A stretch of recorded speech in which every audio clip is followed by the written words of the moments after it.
My name is Jace, and this is Fast Forward Design. Each week, I teach new fast tutorials with easy step-by-step instructions on all things design. Alright, let's get started.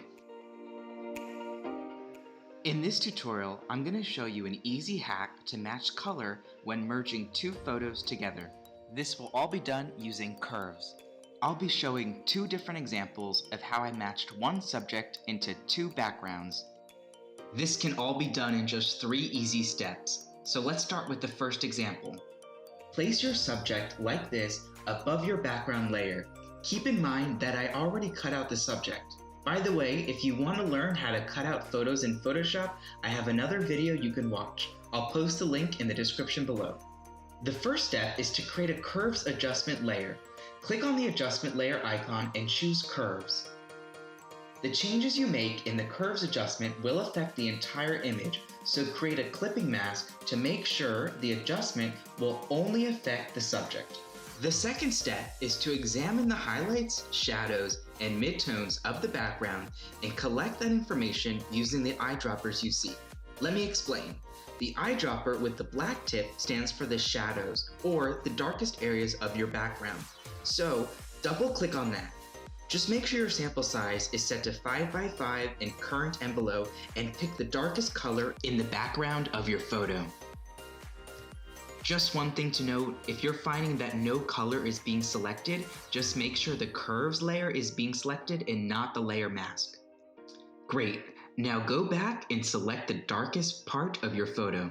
Photoshop will ask if you want to save the new target colors as the defaults. For this purpose, let's set these as the defaults. You can always set them back later to the standard defaults of black, white, and gray. Next, you're going to do the same step, but with the white tip eyedropper. With the white tip color dropper, you're going to select the color in your background that is the brightest. And then with the middle eyedropper, you're going to select the color that would be gray, or the color in your background that is in the middle between dark and light. Now, in step 3, Photoshop knows the highlights, shadows, and midtones of your background. So now we need to match those colors to the highlight, shadow, and midtone of the subject. So take each dropper tool and click on the colors accordingly. With the white eyedropper, click on the dropper only once and then find the brightest area of your subject and click it.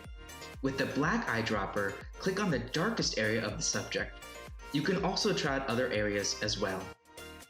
Depending on the image, you may or may not need to use the gray eyedropper. In this case, I didn't. If you find the match to be too much, you can also lower the opacity of the adjustment to neutralize the effect. And there you go. It was so simple with just 3 steps to match a photo into a whole new background.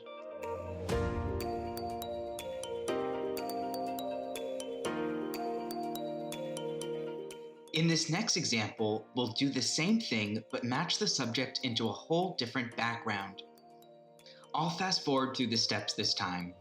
First, start a curves adjustment layer and add a clipping mask.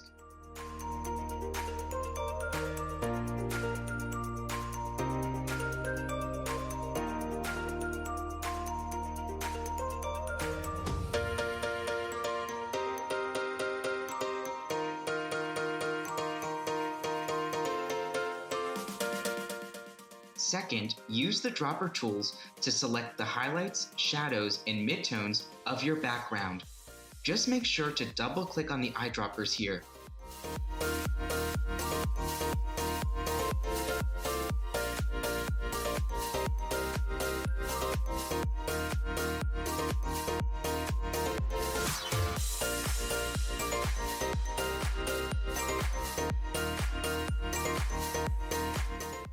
And third, click on the eyedroppers and click on the highlights, shadows, and midtones of your subject.